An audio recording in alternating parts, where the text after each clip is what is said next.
Hello, and a very warm welcome to the Crone Zone. Before we begin, could I just thank all those people who subscribe, like, comment, and share my videos? I'm really, really appreciative of that because this tiny, tiny little corner of YouTube, it sort of helps the message reach those people that it might resonate with and appeal to. Thank you very much for your support. I don't take it for granted. Okay, so let's begin. So, I'd like to start by talking about the new moon in Virgo, which we have coming up on the 3rd of September. Now, this is just 2 days before the moon, which will then move into Libra, and Venus will be conjunct at the second of the Venus moon gates. And this will relate to the sacral chakra and to the healing of that. But we'll come to that by and by. I'd like to begin by looking at the moon. I'd like to say that of the many, many threads in the web of astrology, which is always rather complex, the thread that I am taking is that of the divine feminine. I find myself drawn more and more all the time to the goddess energies as I see them manifest in the chart. And it will be to those that I will be mainly addressing myself in this exploration of our new moon in Virgo. So, our moon on the 3rd of September is in Virgo, and Virgo is a feminine sign and one represented by the human form, the image of the maiden, and very associated with the mother goddess, the goddess of harvest, with in fact Ceres and Demeter. This brings in a connection to one of the goddesses which I would like to mention here, the asteroid goddesses, and that is Ceres, who is at 7 degrees of Taurus at the moment, another earth sign, and she is squaring the north and south nodes of the chart. Now, that's the north node in Aries and the south node in Libra. This is our direction of travel at the moment. And Ceres is really talking to our direction of travel and is echoed again by that Virgo new moon. So we begin to feel the first of these really strong goddess energies coming from Ceres, the goddess of the harvest. Now, not only that, but Vesta, the keeper of the eternal flame, of the hearth and the home, of the sacred duty that must not be neglected, is still very close to the moon. So not only is the moon a feminine entity in a feminine sign, but we also have the whole axes of the nodes squared by Ceres and Vesta keeping the eternal flame very close to the moon. One of the attributes of Virgo, which I truly love, is its ability to be humble, a capacity for humility, and a capacity for service to those things beyond the self. I also love in Virgo the recognition of the sacred within the everyday, small everyday acts that are present in the here and now, this be here now aspect, which gives full honour to the material world in acts of ordering and service. This can be an incredible strength of Virgo. And I think it's something that all too often has been trivialized by astrologers. I see its potential to be incredibly positive. And I think there is within Virgo and this moon in Virgo, what I'm getting is this notion of the priestess who serves within the temple. She's a servant of the goddess who performs the daily rituals, the keeping of the flame, the cleansing of the temple, the attention to the details which prepare the ground, create the receptive bed into which the goddess can enter. And I believe that this new moon is preparing the ground. This temple energy, this god, priestess energy, preparing the ground, ready for Venus's entry into Libra and connection with the moon just 2 days later. The temple is being cleansed. I really want to pick up on this notion of cleansing because, in a trine aspect to the moon and to Vesta, we have Hygeia. And Hygeia is much to do with hygiene, cleansing, and health. And she actually, I think before I said Ceres was in Taurus, Ceres is at 7 of Capricorn. Hygeia is at 5 of Taurus. But we can see we've got both of those goddesses in earth signs, really needing to earth in here and pay attention to things that are going on. So we have Hygeia there. Now, I am feeling from this that concerns to do with dis-ease, with those things that are out of kilter, with health in general.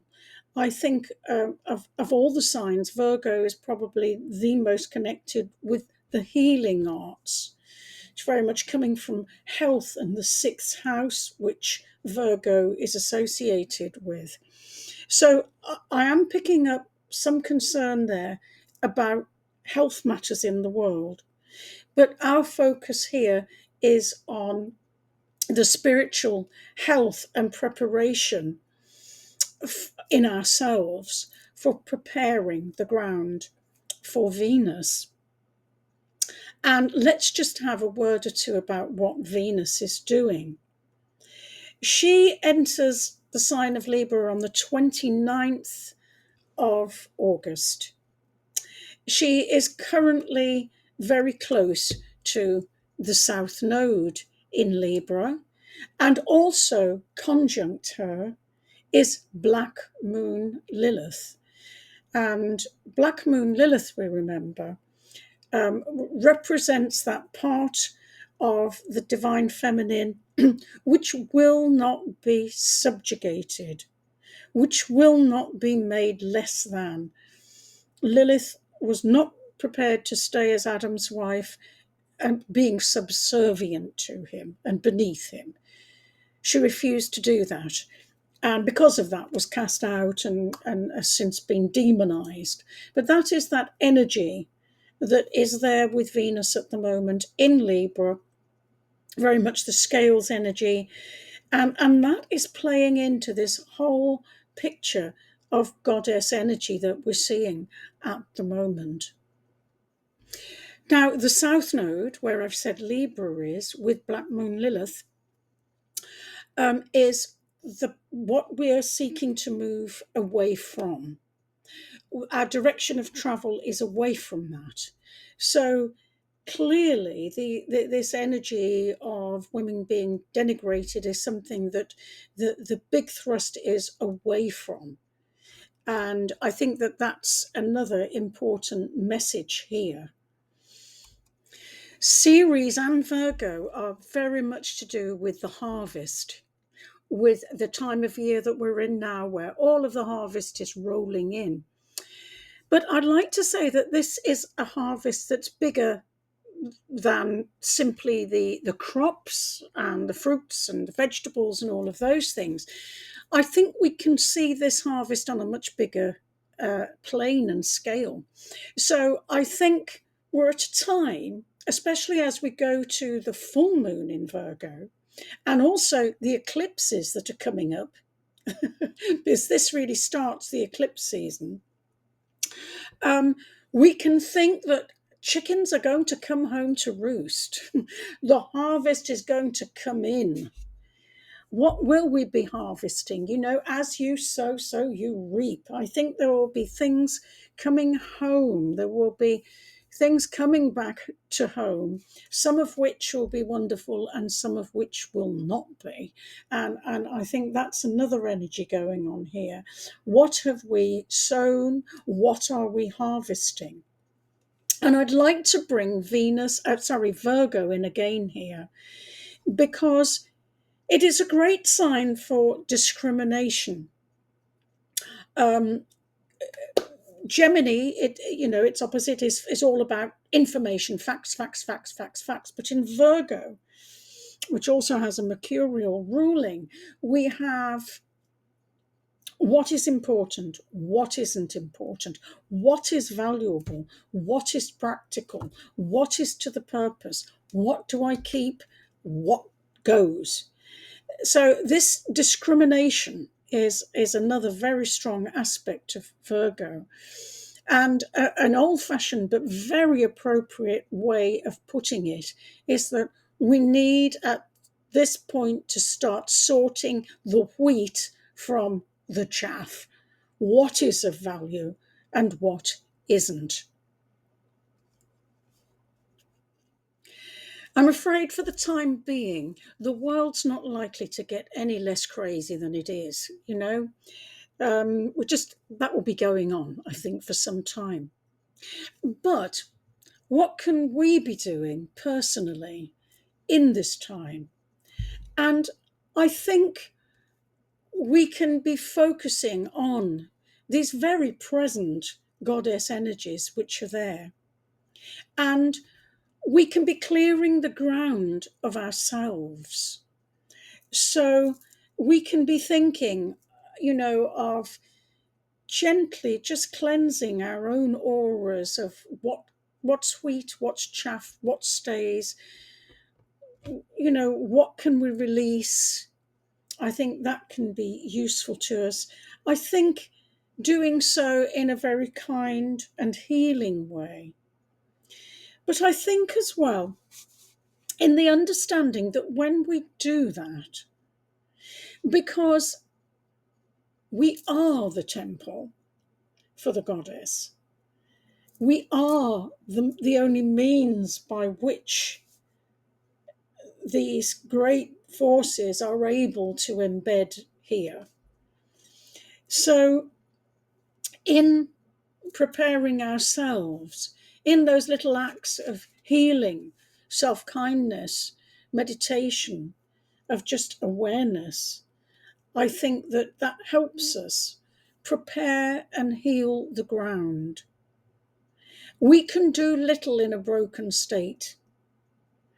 So it's very important that we attend carefully to ourselves, thinking of ourselves very much as the priestesses, whether we're male or female, but the priestesses of these divine feminine forces, which will make such a difference to the future of mankind if we can balance the energies. On the 5th of September, when we get to the moon gate with Venus, there's an opportunity for some real magic, even ritual magic, if that appeals to you. And I'd like here just to pause for a minute about that, about this opportunity for healing. I shall be going into that much more in my next video, which hopefully you will watch. But let's just talk a little bit about magic, because we are able to interact with the cosmos in a way that influences life, our world, certainly our own worlds. But it's all about why we do that and in what spirit we do that. I think in the past, people who've been interested in being magicians or things like that have been rather in it for their own power, their own glorification, if you like, their own ego, I suppose, ultimately. Whereas I think the priestess energy is one of service. And we can take a leaf from Virgo's book and think of humility within that, of serving humbly and in a clean, a cleansed way. And I think that's a very, very different proposition. So there's much to be done on this level. And if you are feeling like you'd like to know a little bit more about the moon gate on the 5th, then I should be putting a lot more information into the next video. I thought to keep this one short. But the moon, the new moon, and the moon gate are so very close that obviously the energies I've talked about in this video feed very much into Venus at her second gate. Well, I really look forward to discussing that more, and I hope to see you in the next one. So thank you very much. If you've stayed with me this far today, thank you, and I'll see you again soon.